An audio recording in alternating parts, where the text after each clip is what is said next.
Oh, let me care for those around the world. Let me care for those around the world. Oh, let me serve in a holy, holy way. Oh, let me serve in a holy, holy way. Oh, let me serve in a holy, holy way. Oh, let me serve in a holy, holy way. Oh, let me live in a holy, holy way. Let me live in a holy, holy way. Oh, let me love in a holy, holy way. Let me love in a holy, holy way. Oh, let me love in a holy, holy way. Let me love in a holy, holy way. Oh, let me love in a holy, holy way. Let me love in a holy, holy way. Oh, let me serve in a holy, holy way. Oh, let me serve in a holy, holy way. Oh, let me love in a holy, holy way. Let me love in a holy, holy way. Oh, let me love in a holy, holy way. Let me love in a holy, holy way. Excellent, family. Good morning. Thanks for those of you who joined me on singing that. We got another one for you, too. Please join in with us on this one. Yeah.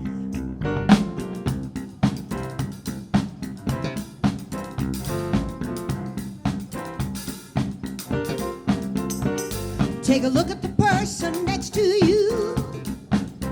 Say, I recognize the God in you. Now feel the love in the sanctuary. Now lift your voice and repeat after me. Here we go. We come together. We come together. We come together. In the name of love, we come together. We come together. We come together. In the name of love.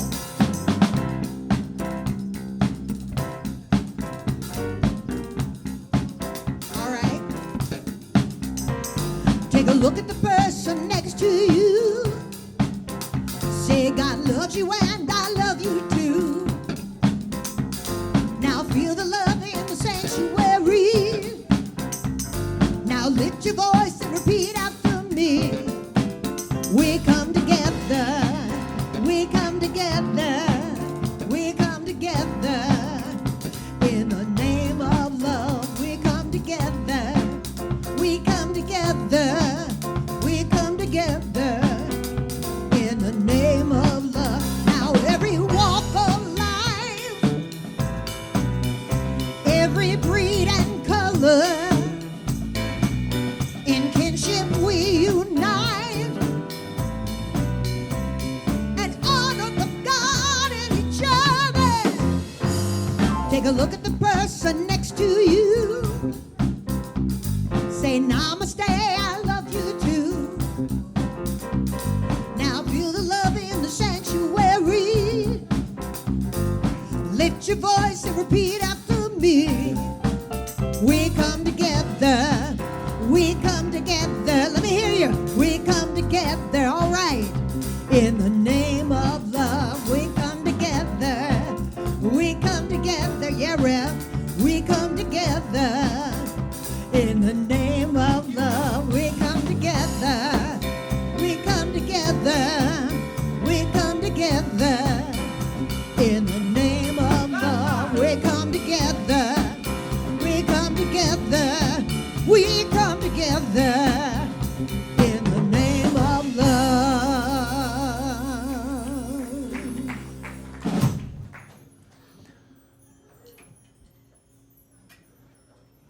Is that my cue? Okay. So that was your warm-up for this Friday night. Right. Feel the force. Right? Feel the... Yes. Okay. That's my pitch, or you can listen to a 5-minute announcement about it on, 10 minutes from now. Anyway, so what are we doing this Friday night? We're all going where? Spring Fling, right? May the force be with you on the 3rd. All right, so welcome if you're, and if you're online watching this and you're going, oh, haven't bought my ticket, you should do that. Like right now, go to our website and order that ticket through PayPal. Well, if they're online, they can't. Well, get in your car now and drive over here and buy a ticket. All right, so my name is Reverend Michael McMorrow. I'm the spiritual director here at the Center for Spiritual Living in Granada Hills, where we welcome all who practice their beliefs in faith and love. Our presider today is the Reverend Elizabeth Schneider. Yes, let's give her some love. Coming up this way, Rev. There we go. All right, and so we're going to take a deep, conscious breath. And Miss Chloe's going to batten down the hatches in the back there. Atta girl. So we're going to take that deep breath and release it. And just allow in that surrender to allow ourselves to surrender to this eternal now moment as we come together for our call to service, which we call Lighting the Flames of Faith. And we perform this ceremony to promote the universal consciousness of life, which acknowledges that all peoples, all faiths, all sentient beings come from the one great universal presence, which we call Spirit. That fundamental to this truth is the unifying nature of all religious thought and experience, which we honor here this morning. So as Reverend Elizabeth lights the first candle, it's for the Tao, honoring the path of clear sight, honoring the universal path of harmony and equilibrium, the natural way. We light the second candle for shamanic traditions, honoring the beliefs and practices of all indigenous peoples, the way of primal spirituality. We light the third candle for Hinduism, honoring the path of knowledge, action, and devotion. The fourth candle we light for Judaism, honoring the ethical path of living by sacred law. We light the fifth candle for all forms of Buddhism, honoring the Four Noble Truths and the path of compassion. The sixth candle we light for all forms of Christianity, honoring the Christ consciousness as the path of love. We light the seventh candle for all forms of Islam, honoring the path of submission to the will of God as the highest calling. We light the eighth candle for the universalistic religion of Baha'i, honoring the path of unity and peace. We light the ninth candle for all forms of new thought, honoring the metaphysical path of mental healing through the practice of universal spiritual principles. The 10th candle we light for all those who are as yet unaware of the power and presence of Spirit in their lives, and for the space we hold for them here at our center. And as Reverend Elizabeth lights the healing candle, please put silently into the light the names of anyone you wish to have experience the healing flame of God's eternal love. In this moment, in this place, I remember who I am, letting fear and worry fall away from me. I open my eyes and I see there is only love. There is only love. Love that heals, love that sets us free. There is only love.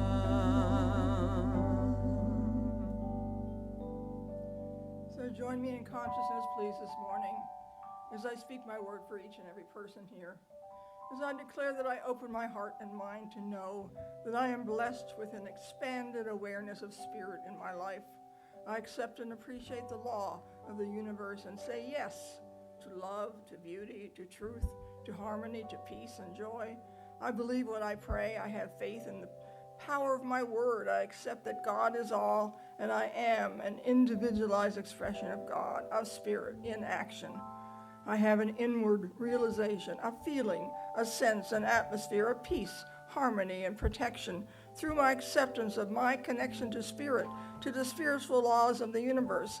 And I let go of mental images I dislike. I cling to those which reflect my heart's desire, and they build my best life, knowing the law does the work. And with gratitude, I release my word into the law of mind, knowing it returns to me multiplied abundantly. And together we say, so it is. So good morning. So I've been reading this book by Barbara Ehrenreich, Bright-Sided, and how the relentless promotion of positive thinking has undermined America. And she debunks the American cultural emphasis on being cheerful, optimistic, and upbeat in our frame of mind. She traces its origin from the gloomy Calvinist Puritanism of the 19th century to the New Thought movement, of which we are a part. And she associated, positive thinking with such ideas of law of attraction, and that came out of the movement, and they are all delusional, she indicates, rather than realistic. So she has this chapter called Smile or Die. and she describes it in her own experience with the pink ribbon culture of breast cancer, with its dictate to have a positive attitude so the mind-body can affect the immune system and thus defeat the cancer. Otherwise, if you develop cancer, well, it's really your fault. Your thinking brought it on, and if you become terminal, well, you weren't positive enough. So, you may be familiar with all this, I don't know.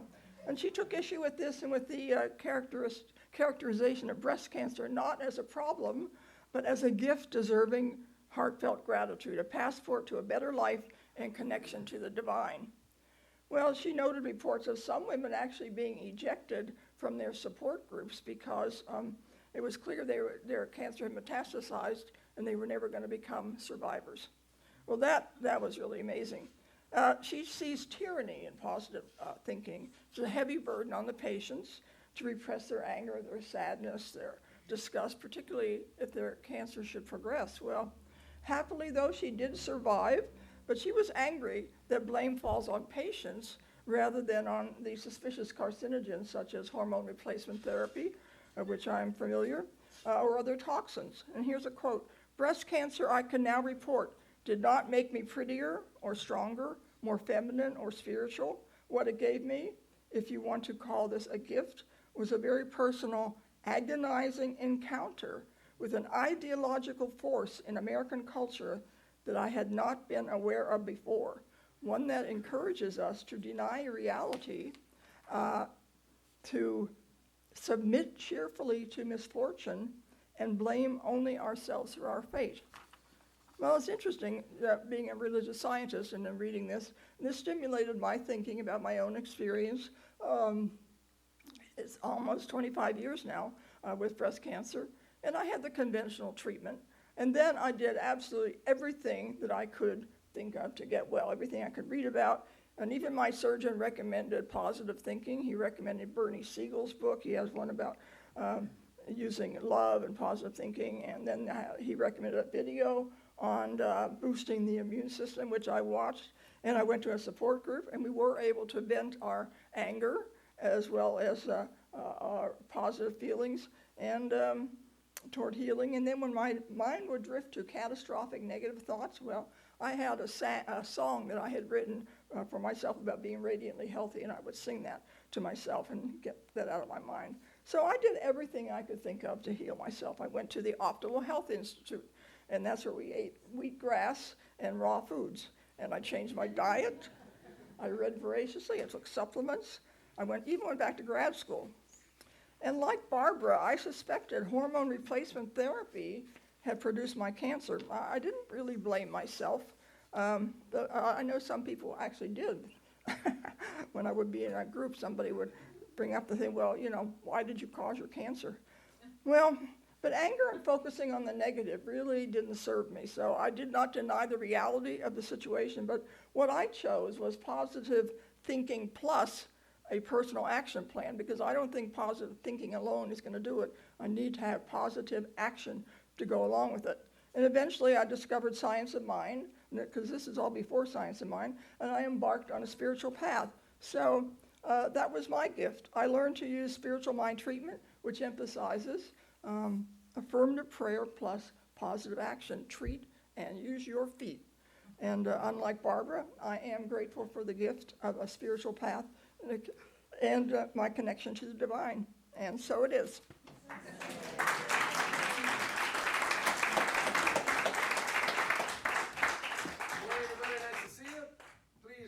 David and Kent. Kent is back from his little trip. Nice to have everybody back. We are thrilled to have our next singer. Please welcome the one and only Miss Angela Carol Brown. Here we go. 1, 2, 3, 4. Where are you now when darkness seems to win?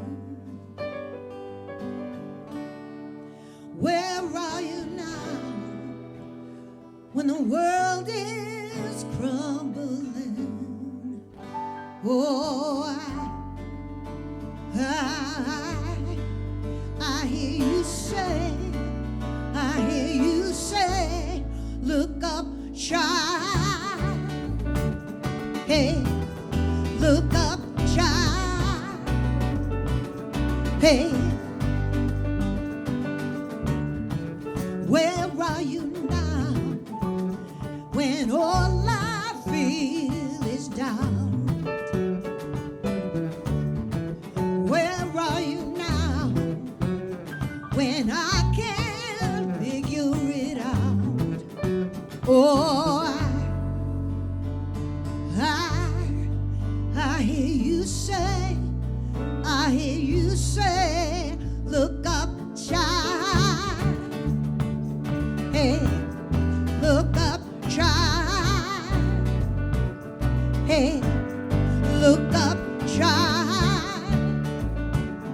Hey, look up, child. Hey, look up. You're not threatened by the war. You're not shaken by the storm. I know you're in control.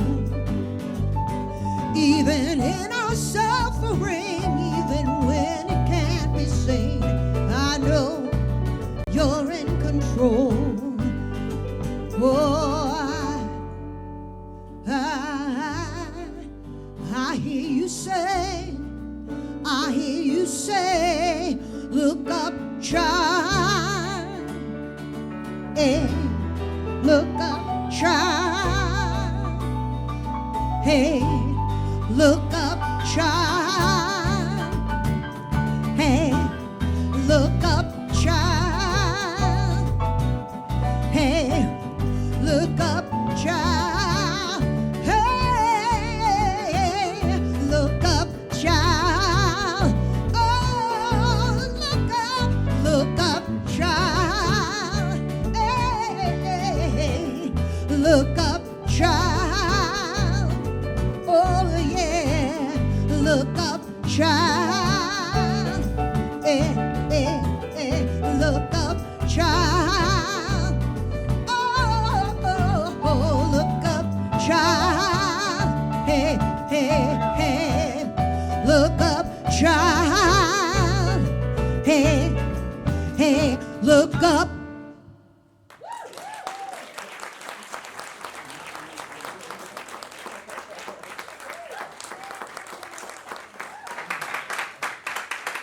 Thank you. That was wonderful. We're all looking up. Okay, so announcements. Bereavement support group today, 1 o'clock in the practitioner treatment room. New location. It's up there. It's near where the bookstore used to be. Law of Attraction, 2 p.m. here. You want to say anything, Mike? Nope. Okay. But it's great. This week, Foundations of Science of Mind. Last day to sign up is tomorrow. And I think that's the one that's also online, right? Yes. 11 a.m. Okay, and we're going to have a little plug here for the Spring Fling.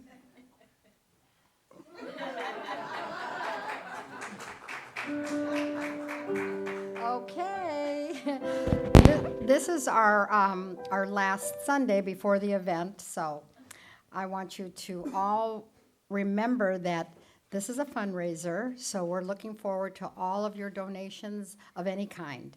So those of you that are coming, we still have tickets available. They'll be available till the 30th. So get yourself over there. We want to see you there. We want to dance with you. We want you to enjoy the 14-course meal. So don't eat everything at the first serving, okay? Because they serve continuously for 2 hours. So I heard last time that somebody ate everything at the first serving. No, because then when the good stuff comes, in a half an hour, you're going to be full. So just kind of take it easy. But those of you that are looking forward to this 14-course meal and dancing and celebrating and auctions and 50-50 and Dodger tickets and 2 sets of Dodger tickets, so we really, really want you to participate. We're going to be selling some of those ahead of time. Maybe some of you cannot attend, but you'd like to participate in that drawing. So we're looking forward to seeing you. So may the force be with you.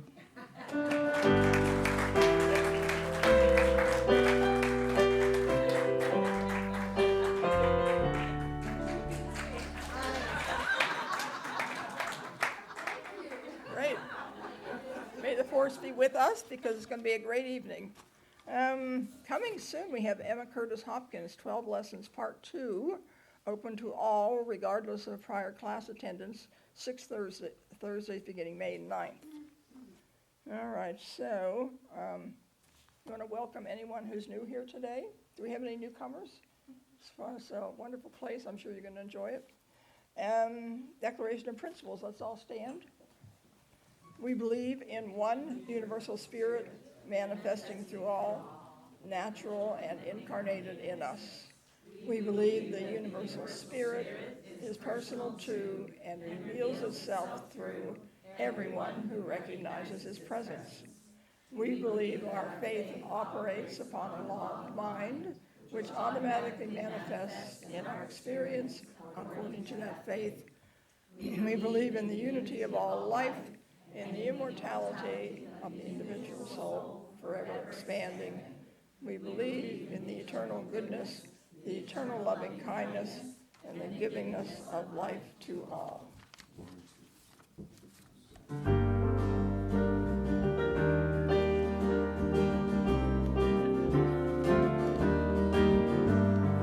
I am the heart, I am the hands, I am the voice of spirit on earth, and who I am, and all I do is a blessing to the world.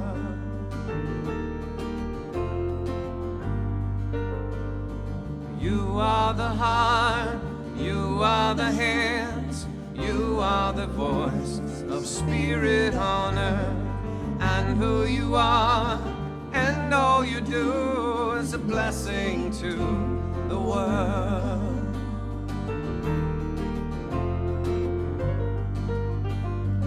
We are the heart, we are the hands, we are the voice of spirit on earth, and who we are, and all we do is a blessing to the world.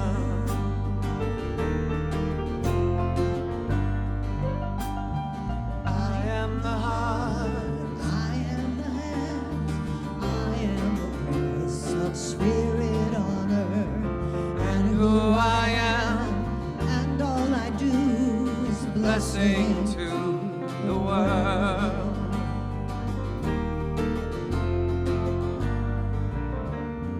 You are the heart, you are the hands, You are the voice, spirit on you are, and all you do is a blessing to the world.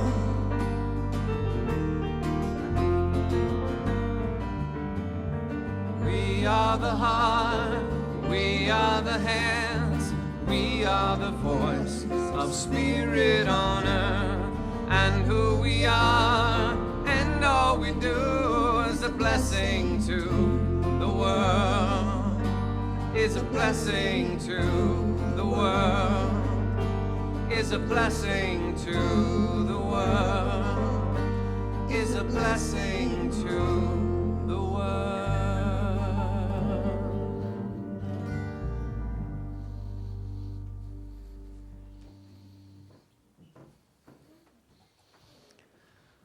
All right.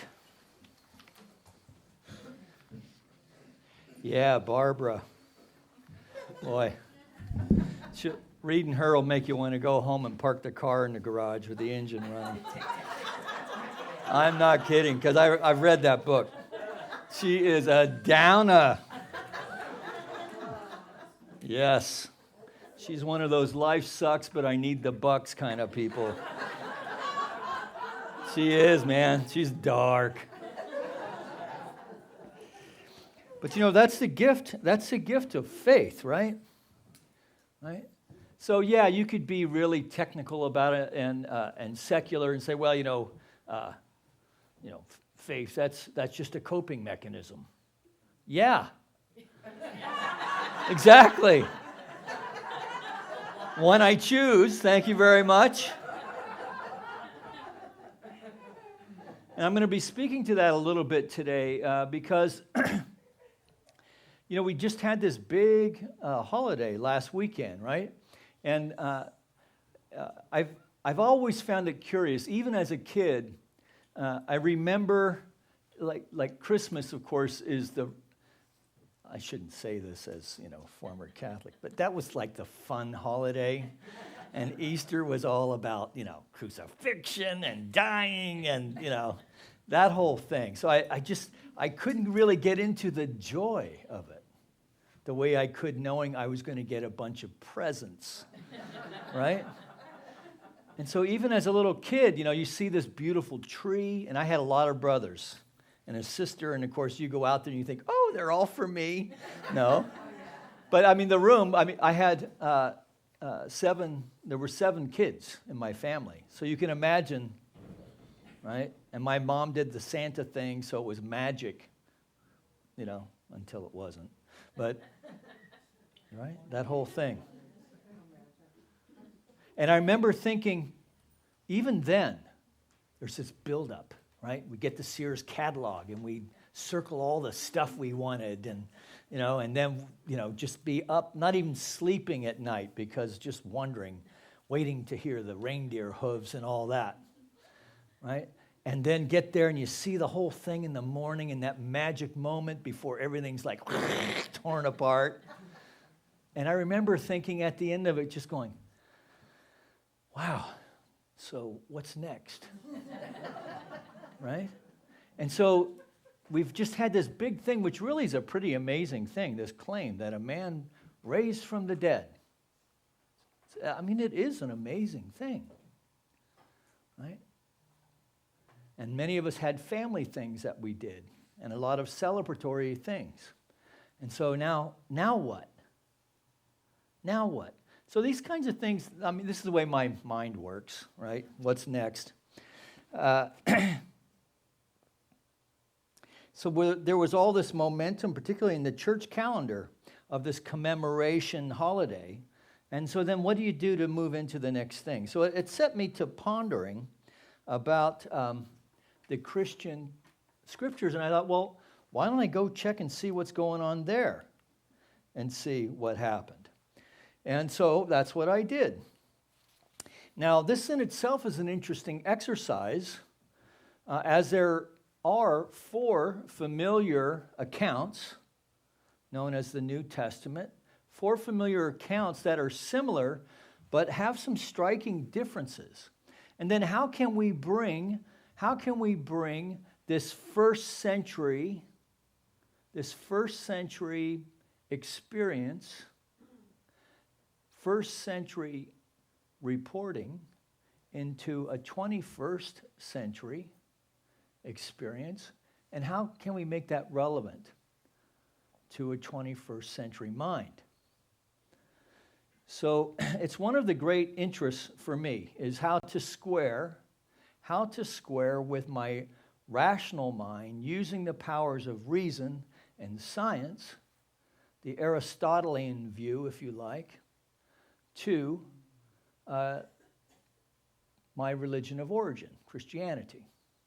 And how does that square with religious science? And how do they inform each other? Right? Because some of my deepest held beliefs, some of my deepest held heartfelt experiences of faith are from my religion of origin. Those were the basis. So, I always find this interesting. And as Holmes said in the beginning of the textbook, that we all look forward to the day when science and religion shall walk hand in hand through the visible to the invisible. And I would say that we are there now. We're having, the way that quantum physics is, reaching to describe things, for instance, sounds much more mystical than scientific, oftentimes. And we do have these 4 different stories. So how does that square? So Mark is interesting because Mark is the first gospel. It's not Matthew, Mark. It was Mark was the first gospel and was used as a source for Luke and Matthew. Now, I don't know how Bible scholars figure all this stuff out, but it's like grammar and stuff like that. But they figure it out. And it's, and it's verified with other scholars, right? So this is the way the scientific method works. So Mark is first and used as a source with Luke, or for Luke and Matthew. So Mark, when he talks about the 2 Marys run to the tomb to see what's up. Now, mind you, the apostles are where? Hiding. They're hiding. They don't know what to think about all this. The Romans are after us. And maybe even the Jewish hierarchy, I don't know. Anyway, they're hiding. So they send the 2 women to go, right? And what they say in the first thing for Mark is that they left in fear and excitement. And the last line is, talk about terrified. End of story. That's the original Mark. Now, they added another piece onto it so it would square up with the other 3. So Mark, that's the first one. Then we have Luke. Well, let's go to Matthew. Right? So Matthew reports that there are now 11 apostles that are meeting. So there's 11 because why? With Judas, right? So they made their way to the mountain where they had agreed, where Jesus and the apostles had agreed to meet. So that's like, wow. So there was an exit strategy all in place. Now, I did not even realize that until I was preparing this message. Right? Wow, that's kind of a weird turn. Okay. And then in Luke, and Matthew mentions an earthquake. It's not in the other 2 reportings, or actually the other 3 reportings. It's not in John either. Now, how many lived through the Northridge earthquake? Do you remember the Northridge earthquake? If it comes up in conversation, would you mention it? Dear Mom, we had an earthquake. So that's kind of a weird thing to forget. And then Luke has 2 messengers and a conversation. John has Mary and Peter and another disciple, right? The unindicted co-conspirator, I guess. But all have an empty tomb. This they all have in common. They all have an empty tomb. So I think that's pretty wild. In fact, Luke has this passage about Cleopas and a friend, and they're having a conversation, right? So this is the day of the resurrection. And they're having this whole conversation, like, wow, man, isn't that wild? I mean, that tomb was empty. And this stranger comes up to them, and he says, hey, what are you guys talking about? I go, what do you mean, what are we talking about? This dude, Jesus of Nazareth, didn't you hear? He raised from the dead. He goes, no way. Yes way. And so they had this whole conversation while they're walking to this village, right? And this guy says, boy, you guys are real. The stranger says, you guys are really dense. And so he lays it out from Moses all the way through, scripturally, from the Hebrew scriptures, how he's the Bible, or how he's the Messiah. Yeah, he's the Bible. He's a walking Bible. He's how he lays out the story or the case of how this fellow, Jesus, was the Messiah. And still they don't get it, but he's like really interesting and fun. So they invite him, because they're going to go get something to eat. So they invite him, hey, come on, we're going to get something to eat. You know, let's break some bread, drink a little wine. What do you say? So they go in there, and the stranger takes the bread then. This is in Matthew. Breaks the bread, gives it to them. And then they go, oh, it's you. And then he vanishes. Poof. Pretty wild, right? That's like Timothy Leary stuff.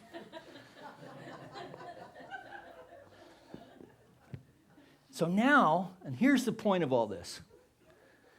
So where are we biblically, right? So it's a week later. So what's going on? Well, we don't know because these other Gospels don't say.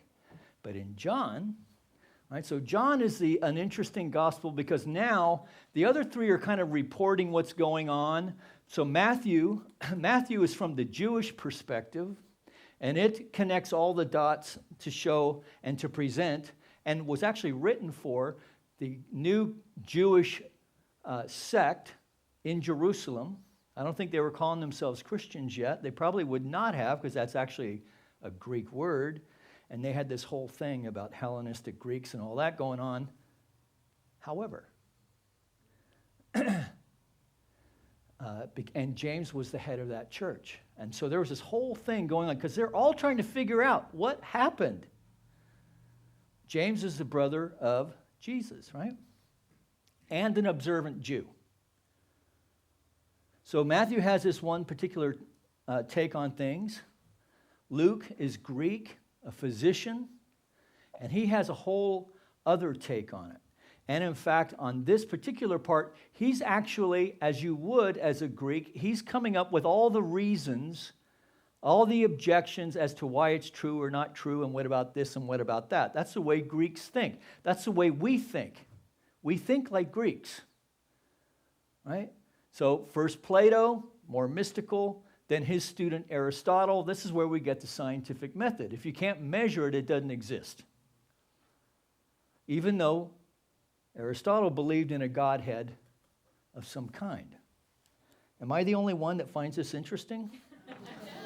Okay, so good. Whew. All right, so here's the thing, and here's the whole point of all this expose, is that Thomas, so Jesus appears to everybody at the end of the first day. So not only, he had a very full schedule, not only did he raise from the dead, but he also dined with the apostles. Now we're told, depending on which version, the doors are locked. No one can get in or out. He appears. And that he eats broiled fish and honeycomb to prove that he still had a physical body. Pretty wild, right? And everyone was there in John. Everyone is there except Thomas. Judas, he's gone. He's gone. But Thomas is still around. He's just not there. He's at the racetrack. No, I'm just saying. Chariot races. It's a Josephus. Look it up. All right. So at any rate, Thomas is missing, and then we have this whole thing. Hey, I'm from Missouri. I have to see it to believe it. And so Jesus does what, right? He shows up again, and they're all there. And he says, hey, how do you like me now? And actually insist that he feels the wounds and everything, right? And so Thomas then says, my Lord and my God, right, falls into adoration. And Jesus says, blessed are those who have not seen and have believed. So here we have a wonderful testimony, not only for, now in this context, it's speaking to believing in Jesus as the Messiah, or the Son of God, if you like. But it's also a universal pronouncement and proclamation about the gift and the power of faith. Right? So the wonderful thing, and this is why we must continuously cultivate the gift of faith, because it is a gift, because we can think our way right out of anything. Right? So an eighth or into. And that's the whole basis of our teaching, right? We can think our way into things as well. All right, so an atheist, there is no God. It's a secular world. It's all a delusion, right? It's not rational. Take that pink ribbon off, you fool. Right? I mean, really, let's just say, even if it's not true, what's the harm, Barbara? Come on. You know, have a scotch, relax.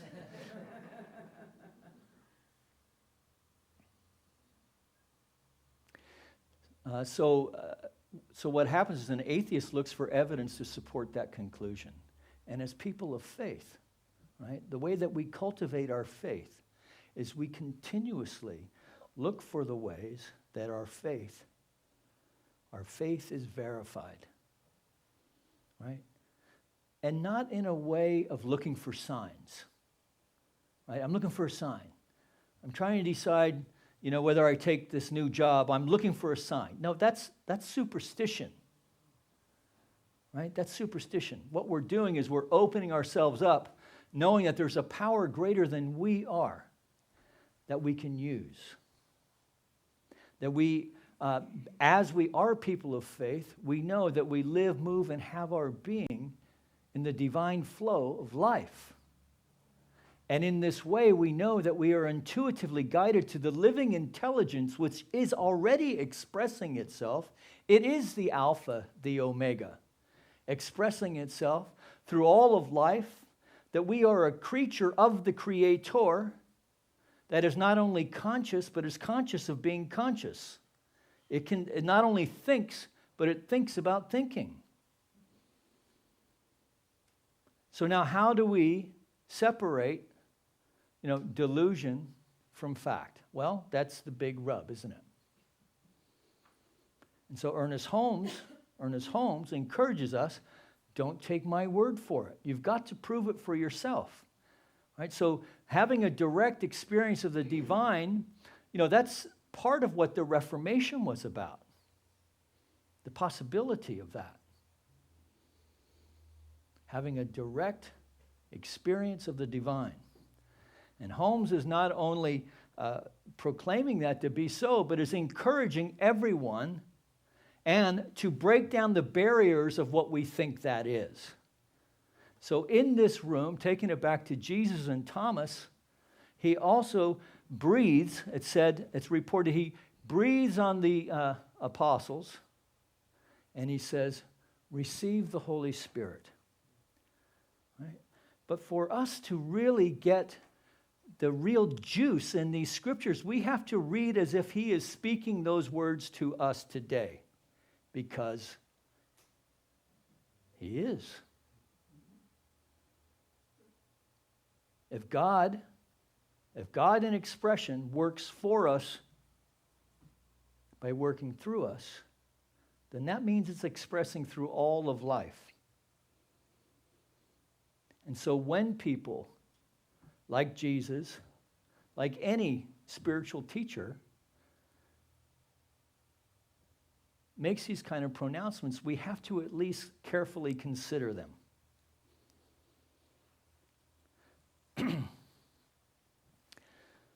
So, blessed are those who have not seen and have believed. Now, so So what he's talking about is doubt, right? They are addressing in this scripture, John is addressing doubt. Now, and as people of faith and religious scientists, right? So what do you do as a religious scientist when you're presented with a diagnosis? Do you play let's pretend and pretend like it's not here? Do you think anything's going to be healed by pondering, oh, geez, how did I create this? Well, get over it, Lucy. Right? That's not now the task. Our task now is to create a consciousness of healing, right? Which sometimes has a cure and sometimes not.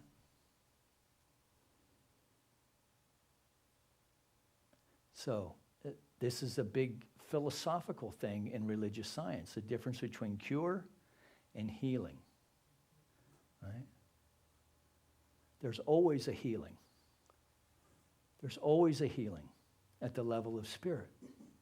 This is the big challenge, right?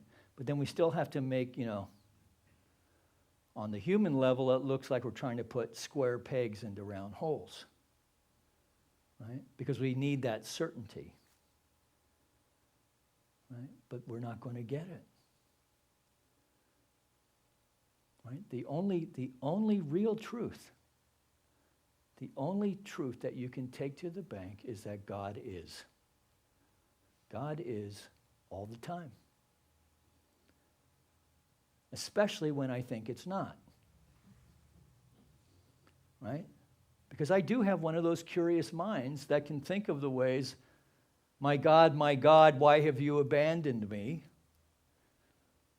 When I'm up on the cross one more time, forgetting that there's only room for one, and it's time for me to get down. Right? So there's no healing going on up there. Right? So this is what we learn to do in religious science, is to clear our consciousness, right? To sort the wheat from the chaff, another Jesus teaching, and to focus on what we want rather than what we don't want. So I think I've been dipping into this book with Yogananda. I'm getting a lot of stuff out of this. And he said this about, Yogananda said this, that followers of all spiritual paths ought to appreciate the fact that doubt constructively applied is what keeps true religion free of superstition, of dogma, and the fanaticism of blind belief. Blind belief. Religion should be treated as a science. It is right to be subjected to the test of experience, and that in Indian thought for millennia, the rishis as spiritual scientists employed reason, observation, systematic investigation to arrive at definite and replicable proof of divine truths. Now this is thousands and thousands of years, right? 1,000 years at least before the crucifixion, at least 1,000. And then he goes on to say this, that when religion is approached scientifically, then belief matures into realization, which is a step in treatment, by the way, into realization, a direct knowing by soul intuition that bestows the blessed certitude of unshakable faith even upon they who have not seen. So in this way, I think what Yogananda is talking about in this passage is that the consciousness of the guru lifts everyone, can lift everyone. And I don't disagree with that. And we are all the guru in our own life, right? And so our consciousness can help raise others with unshakable faith in what? In me? No. In the power and presence of the divine, the living intelligence, the law of life at work in the world. And so when our spiritual mind treatments are coming from this motivation, right? That yes, I need this healing. I need this healing of my body temple or in my relationship or my finances or whatever it is, right? I am calling forth the infinite power and presence of the divine to express itself as my life through this seeming challenge. That's a very powerful treatment. Very powerful treatment. Particularly if it's anchored in a deep love and a sense of awe and connection with the infinite power of life. Call it what you will. Christ consciousness, Buddha mind, Atman, Brahman, whatever. Many names of the one power. But so the other thing about this, because Thomas had this situation, this exchange with Jesus, and this big moment of doubt, in the Christian and Catholic and some Anglican churches, this is known as a Divine Mercy Sunday. Divine Mercy Sunday. Now, mercy is an interesting concept in religious science because we don't really teach sin. Well, it's not that we don't really teach. We do not teach sin as an offense against God. Because God is love and only love. God is forgiveness as expressing. There's not even really a step involved. It's just done. Right? But it's done unto us as we believe. So who needs to do the forgiving? We do. So this divine mercy Sunday is each one of us within our own life participating in the law of circulation as forgiveness, right? Bestowing mercy on everyone, right? Now, mercy is an interesting thing because it's kind of a recognition of some power struggle, right? Of the absolute ruler and the supplicant, right? I would not recommend that in your familial relationships. Right, honey? Right? Because in this world that we're creating in consciousness here, we're understanding that forgiveness is, that what we're forgiving is the error in thought. That sin is not an offense against God, but an error in thought. And that we can choose again. Right? So in the old way, we may have made an act of contrition. Right? So that doesn't mean that we're not still sorry for our transgressions. It doesn't mean that we don't still ask, that we don't still make amends. Right? That we make amends not so we can feel better, but just to make things right and to make them right energetically. Right? So, when we look at, I think really, when Jesus says, receive the Holy Spirit, what he's doing is reminding us that there is this metaphysical power available to us at all times. Holy Spirit is but one name. Right? That Holmes said this. Oh, and then let me just make these few points. That forgiveness is the sharing of peace. So when Jesus came in John 2 into the room, the first words out of his mouth were, peace be with you. Right? So that forgiveness is about the sharing of peace. And that is our work. This is the message of Jesus, to forgive. You know, James Mellon has a thing that he does over at his church. Forgive everything. Love always. And then some third thing that I can't remember. Probably the one I need to work on. That forgiveness then generates the peace that this man Jesus proclaimed. So Holmes said this, that there is one spirit incarnated in everyone, an immortal presence forever expanding everything causing everything to grow. What a difference it would make in our human relations if we tried to sense the meaning of this divine incarnation in all people and adjust our viewpoint to the truth that all are bound together in the unity of God. And so in this way then, all are included, for we are all one family. Right? And that faith that we're cultivating aids us into seeing the divine in all people.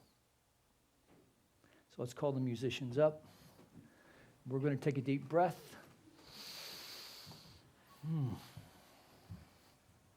Just think if we got some forgiveness work to do today.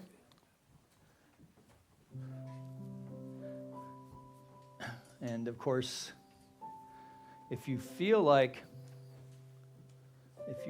someone owes you an apology, that's what you call a resentment. You might want to heal that too.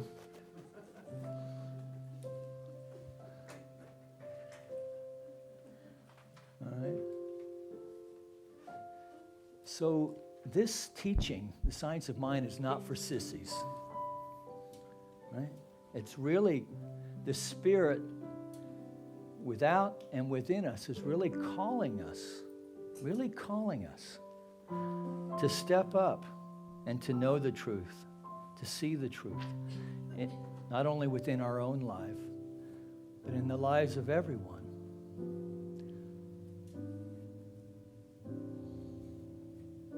Well, and Angela has a song that's going to beautifully illustrate this. So, go for it, Angela.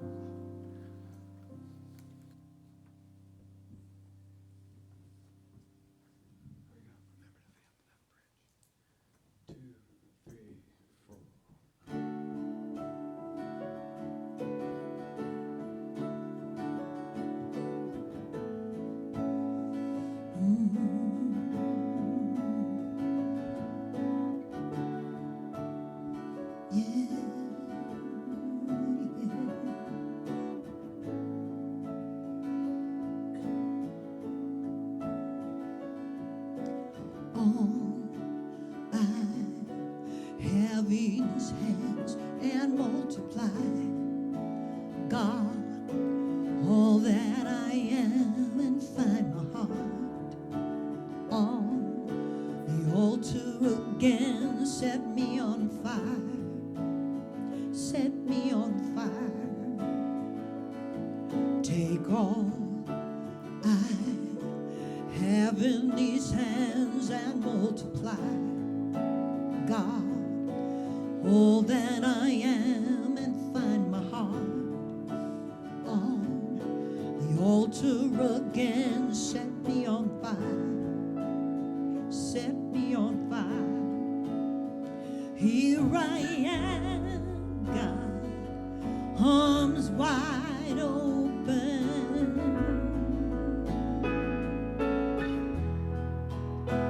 pouring out my life, gracefully broken.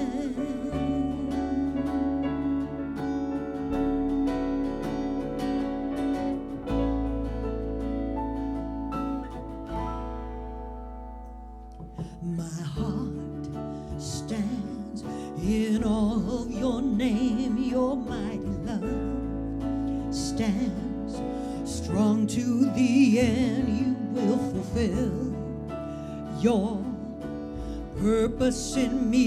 You won't forsake me, you will be with me. Here I am, God, arms wide open,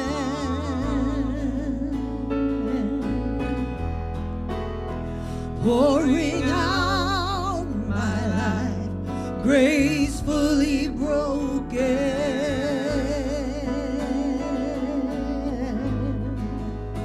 Here I am, God, arms wide open,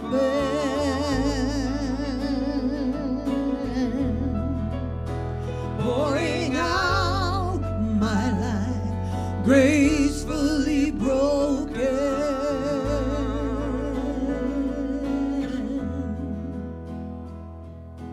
All to spirit now, all to spirit now. I'm holding nothing back. I'm holding nothing back. So let's take a breath right now. Declare each within our own heart that we have been gracefully broken open right here in this moment. That we know and recognize and celebrate the idea that there is but one power and presence of the divine expressing as this manifest universe, expressing as me right where I am, and I am aligning with this truth right now in this moment. That I allow my heart to align with the cosmic consciousness of life itself. That I am bringing to this open awareness and this awe-inspiring connection with the divine my deepest cares and concerns for my life. My deepest cares and concerns for my family. My deepest cares and concerns for my country, for my planet. That we are gracefully broken open. That we are releasing it now. Releasing it now into the law that doeth the work. We let it go. We let it go. We let it be so. Here we go, right here. I surrender. I surrender. I surrender. I surrender. I surrender. I offer myself to thee. I surrender. Not my will, but thine, Lord. I surrender. I'm walking in faith. I surrender.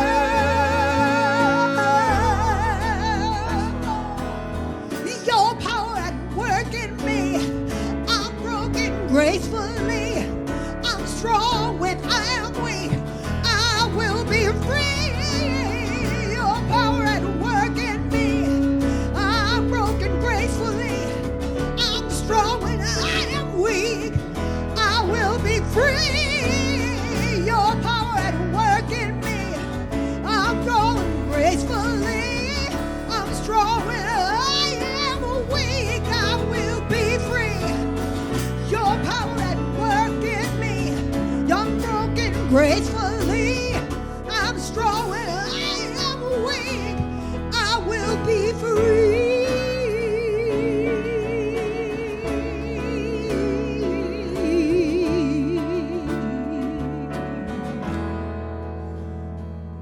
Here I am, God, arms wide open.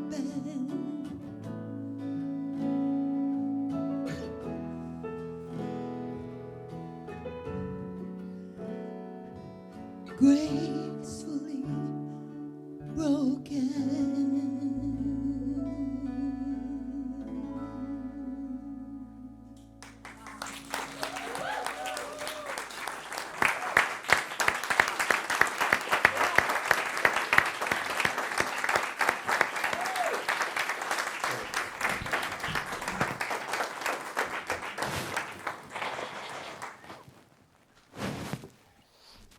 I remembered my handkerchief this week. Whew. Angela, let's give it up for Angela again. Thank you. And the band. Great job, guys. Thanks. You made me cry. Good job. All right.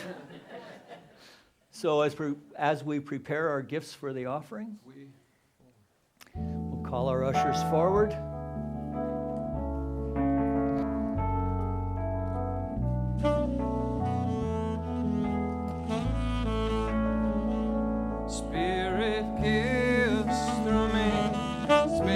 receives through me. Spirit lives and breathes through me. Spirit lives and breathes through me. Spirit gives through us. Spirit receives through us. Spirit lives and breathes through us. Spirit lives and breathes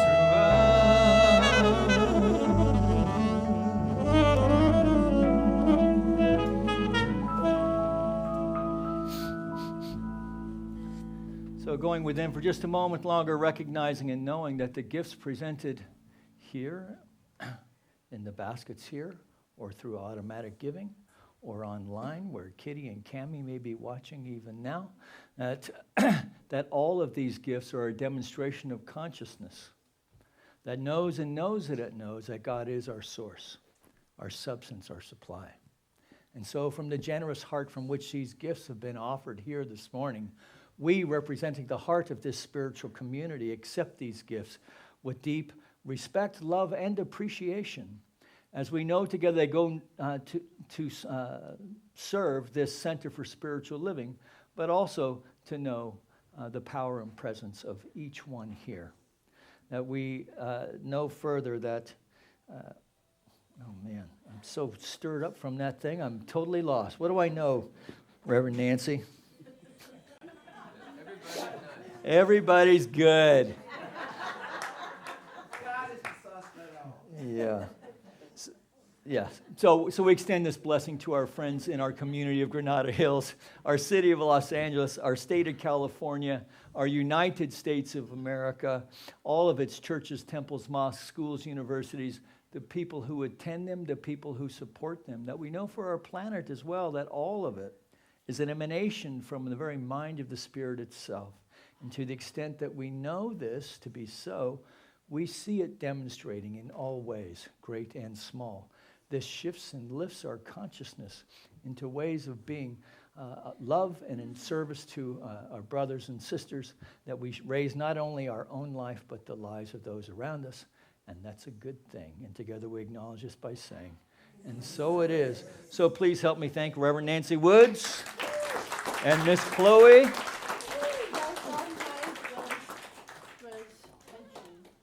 Yeah, it was, huh? I know. Yeah, exactly. All right, so let's thank Angela Carroll Brown one more time. Yeah. And the band. You guys really did a phenomenal job this morning. And all of you for making it to church on Sunday. Yeah, good job. All right, so let's invite our practitioners and ministers to circle the room. We'll be selling those tickets for the Spring Fling. We really want all of you to come. In fact, our brand new friends. It's a great way to party and get to know people. And pray us out, Rev. So join me in consciousness, please. So I speak my word in the first person, so I declare, I know there is a place where my physical body begins and leaves off, while my mind is without limitation. My thoughts penetrate everything around me, making an imprint on my environment. I'm aware of my thoughts, feelings, and emotions, my faith and fears, and direct my consciousness toward love, joy, peace, harmony, and kindness. I know that all thoughts originate from the one original thinker, and I am an individualized expression of that original thinker. Thus, I can heal myself as needed. While acknowledging wrong conditions, I ask why these wrong conditions should be, if original cause of all things is harmonious, perfect, radiant, and happy. I shift and lift my thinking to allow these qualities of harmony, perfection, radiance, happiness from the divine to express through me as me. And while I acknowledge painful feelings, unresolved wounds, and developmental needs, I open my heart to the divine to heal any negativity. Thus, I move forward, bathed in the joyous, loving juice of life. And I gratefully receive and give thanks for my spiritual growth, for this service today, for the fantastic music, Reverend Mike's talk, and more. And I release my word to the law of mind, knowing it returns to me multiplied abundantly. And together we say, so it is. Stand for the peace song.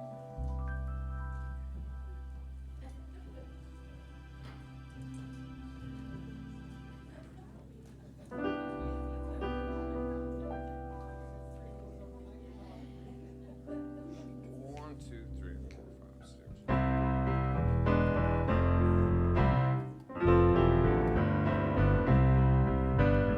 Let there be peace on earth, and let it begin with me.